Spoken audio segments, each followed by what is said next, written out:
I'm not eating frog legs. Oh, He says, he's like, you gotta try it. They're good. It tastes like chicken. So him and his other friend are laughing, and I'm like, why y'all making this? Is this like my initiation? I gotta eat fucking frog legs? So I said, okay, fucking order frog legs. First of all, I'm thinking it's frog legs. I didn't even think that frog legs are that big. they're not. Well, they ordered giant jumbo frog leg. What? I've never seen frog legs big, and I've seen frog legs. No, never. They're like that big. No. I've never seen frog legs bigger than that. This motherfucker was a track star then, because this motherfucker was fucking legs. It was like this. They gave you iguana legs. I don't know what the hell that was. I was like, this shit is crazy. And then I didn't know if they had bones in them.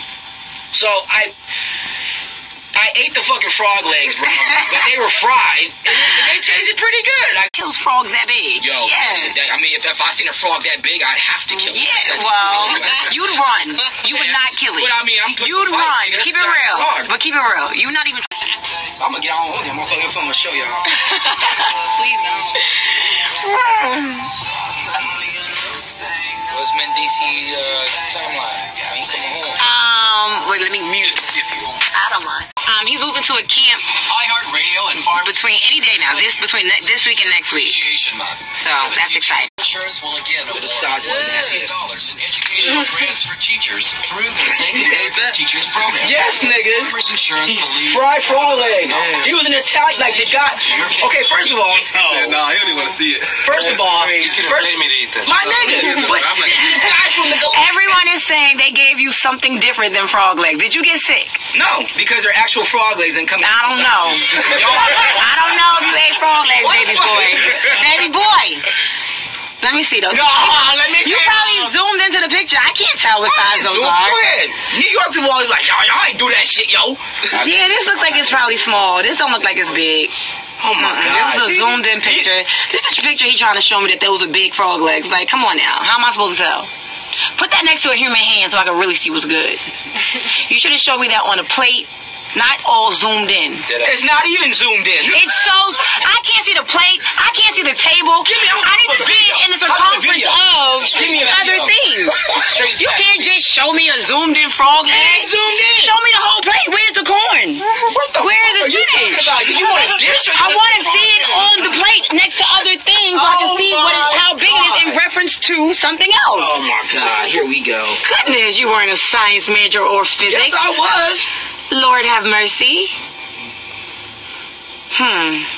They said everyone is saying zoomed. We support you, Yandy. Frog legs. Frog legs fraud. Green. That is frog legs fraud there. That is not. Special product will be in the hair. I don't know. Somebody said you ate a dog leg. That's so sad. You had a baby Maltese. That's funny.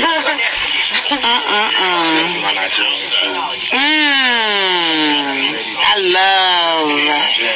And you know what? I also love Haitian food. Oh my gosh. That is my. Whenever I'm in Miami, I cannot go to Miami. Like how Papados is for me, I can't go to Miami without going to Chef Creole. Ooh, Haitian food is so good. Chef who? Chef Creole. It's good. It's so good. You want the best quality LASIK at the lowest possible. Somebody said that frog had a big old butt. It'd be killing me when I be having somebody said a cat leg. The size of these fucking frog legs, my nigga. Oh so my God. that is a video now. To me that she still want to sit there and lie because she's not. Because she don't know. Look at the size of them goddamn frog legs. That's a video this time. All right, let's see this. Let's see this video. Let's see. Super workouts or something? What? There's like, dog. Do you think that everything comes in one size in life? Are you kidding me? I'm saying, well, Oh, wait, say that again. What does it say? It says goat legs. Goat legs. Goat legs. You are a fraud. You are a fraud. You ate goat legs. Let me see. Let me see the video. Let me see the word. No, don't change it. You're changing it. That was goat legs you tried to show her. I'm trying to show her frog legs. You showed her goat legs, though. Look. What did it say again? It said deep frying goat legs. Okay, sir. Sir. I'm going to show you. Sir, you showed her goat legs. I don't know. With this fake news. That shape don't look right. The shape ain't right. They laughing. Wow, goat leg, bro. Teenage Mutant Ninja Turtle frog. They said no frog frauds. No frog fraud. This whole interview is gonna be like about fucking frogs now. Everybody's like, oh man, you were talking to Yandy about frogs for like 30 minutes, son. Oh gosh. Think you slick. You trying to be the only one that ate big frog legs. Have y'all never really seen bigger frogs before? You never seen it, bro. They gave you goat legs. Y'all never seen giant frogs before, for real? I've never seen a giant frog. Like a bullfrog and nothing like that? You never seen them? Have you never seen them? But they don't have the same legs as goats. I ain't gonna flex no frogs. You just show her goat legs. I'm talking about for real life though. But you really thought the goat legs was the frog legs. No. So what kind of frogs have you seen? I typed in frog legs and that shit came up. I did. Somebody said you fraudulent.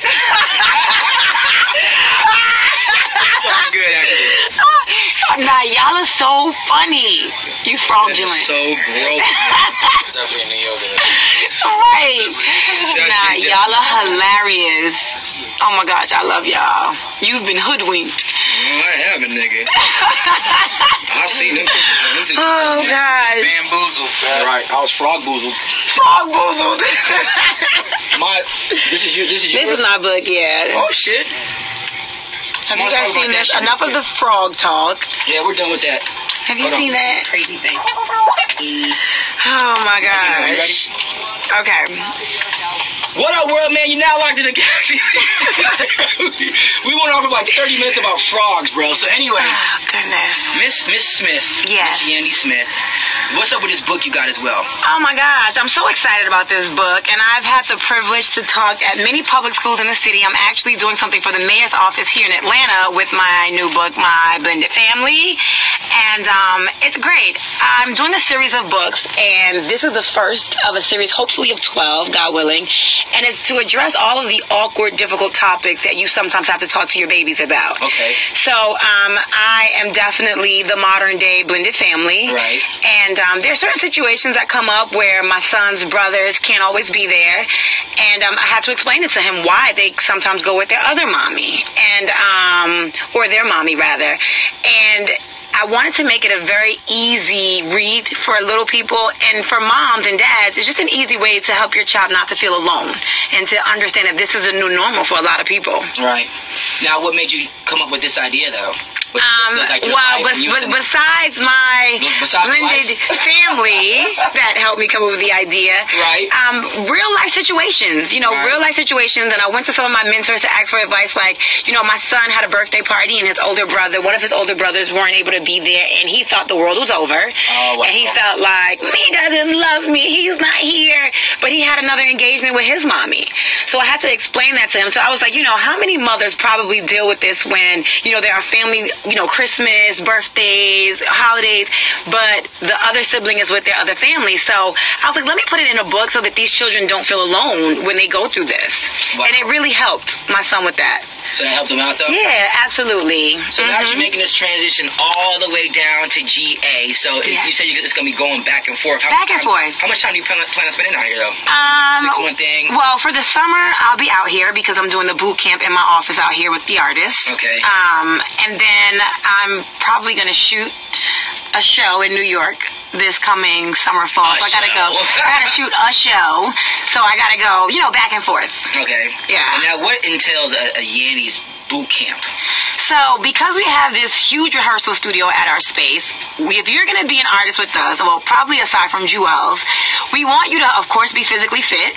And then we also want you to be a triple threat. You need to know how to dance. Okay. And then we also have a room for production and green screen. We're going to be producing shows and producing content. We don't want you only doing music. So what else can you do in a TV space? We also will be shooting videos from our space. And we're going to have the artists do their music videos. They're going to record records. They're going to rehearse. We have dance instructors coming to teach some of our artists that dance, some moves. And then I hope, which I'm hoping that we can do some acting classes in the space marketplace as well, so that our talent is really multifaceted in this industry of entertainment. And then if you get tired, go right upstairs to the suites, go to sleep, come back downstairs and get ready for work. So that's the boot camp. That's going to be that's actually definitely needed, because you're basically doing like artist development. Artist development, which is lost. Exactly. And right now, the reason why I'm down here this week is we're just building a team. Okay. So we have someone that we brought in yesterday that's going to kind of be head of our production TV department. Yeah. James, who I was talking about before, he does a lot of our A&R stuff. He manages the producers that are under our belts, and he's the connect from the artists to the producers, and he also runs the studio portion of the facility. And I'm just trying to build a monster team to really help these artists be on point. If there's an influence that you have, more than one, it could be whatever, who would it be? And I say that because I think that sometimes when you see people that are like being creative, like with what you're doing and actually making things happen, people like to say that there's a thin line between like, swagger jacking and influence. I think there's a big line difference. And I think you're being more creative than being like somebody else. So some of your influences. Well, I like to think out the box, and I love to follow people that do. Mona, who is one of the producers on our show, but she's also a very long-time mentor of mine. She, didn't stay one-dimensional. She did music, and then from music, she transitioned into TV. She's also, very heavy on the philanthropy side. Those are the kind of things that inspire me, because I feel like when you subject yourself to one box, you're limiting the money. Right. We don't want to limit the money, So I like people like that. Kevin Lyles, he's always reinventing himself, always doing something else, and he's so bossy. He can be an executive over here, can be a producer of this over there. I just love people that kind of spread their wings. But then I also love, you guys wouldn't know LaToya Bond, but she is my right hand. She likes to say manager, but she's more than just a manager. She's my right hand, because even when it's personal, I'm like, I need help. But people like her that are really on the ground, really out there busting their tails to make things happen. So we got the movie stuff, we got the books, we got the boutique, we got the hairline. She's the one on the ground. Like, I can't be at every meeting. I can't, I'm here doing radio, but my boutique is still selling clothes. Yeah. My hairline is still selling hair. Yeah. I still got meetings about this show that I'm on. I'm still executive producing this other show called Icon of the Islands. She's the one making sure I'm at every meeting. She's the one that when I'm not at the meetings, she's at the meetings. She's the one that's filling the orders when orders come in. Those are the people that inspire me. And then also their mommies. Right. They're mommies to little babies. Those kind of things inspire me and make me feel like, all right, I see you doing it. I'm going to do it too. I can do it. If you can do it with all these other responsibilities I'm giving you, then I can do it too. How many people have hit you up talking about, like, if it wasn't for you, I wouldn't have? Oh my gosh, there's so many people. We do this event called Girls Love Events, and that's when I do this kind of a give back for women, where we talk about everything from the balancing act to health and wellness, love and sex, hustlerpreneur, and the rooms are filled. We normally do sizes of about 250 women that can come to each panel, and they're filled, and so many women stand up and they say, I lost my husband to whatever, and I didn't know how I was going to do my children on my own, but because of you, I feel inspired. Or, I'm a young mom and I have a baby and I didn't know if I could start a new business, but I saw that you started this, so I decided I wanted to do this. And that is the biggest joy. It's not, necessarily cashing the checks for me. It's not buying a bigger house. It's when these young women can stand up and look at my story and feel inspired and feel like I gave them a reason not to quit.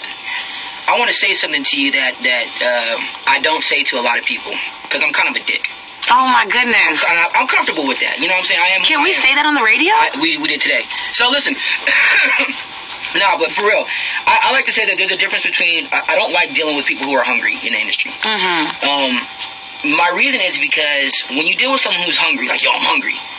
Once you feed them, they're not hungry no more. I like people who are passionate. Yeah. Passionate people will work just as hard as if it's $1 or $1 million, because it's something within them that they just cannot help. Yeah. And I think that you're a passionate person. When I hear all the things that you're doing, the excitement level has not changed in everything that you just talked about. Nothing changed. It wasn't something that you were forced to say or forced to do. So I appreciate that passion. Thank you. But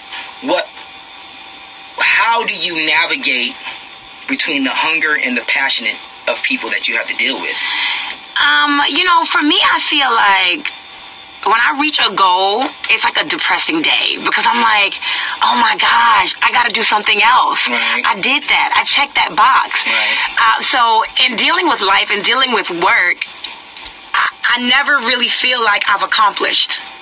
So when I keep a team of people around me, it's a team of people that are go-getters, a team of people that feel like, nope, we did that, but we didn't do this yet. I did that, but we didn't do that. So every single step has always been like, okay, we created Love and Hip Hop. It's doing well. Now what's next? Where can I challenge myself that I can make a difference and call people higher? And then the team of people that I keep around me